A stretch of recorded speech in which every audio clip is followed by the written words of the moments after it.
Tornado warning. An urgent weather message for the following county, Hancock, Ohio. The National Weather Service in Cleveland has issued a tornado warning for central Hancock County in northwestern Ohio until 7:15 p.m. Eastern Daylight Time.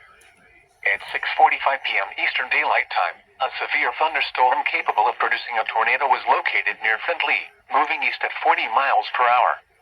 Hazard, tornado and ping-pong ball-size hail. Source, radar indicated rotation. Impact, flying debris will be dangerous to those caught without shelter. Mobile homes will be damaged or destroyed. Damage to roofs, windows, and vehicles will occur. Tree damage is likely. This dangerous storm will be near Findlay around 6:50 p.m. Eastern Daylight Time. Vanlue around 7 p.m. Eastern Daylight Time. Other locations impacted by this tornadic thunderstorm include Benton Ridge. Oh my god.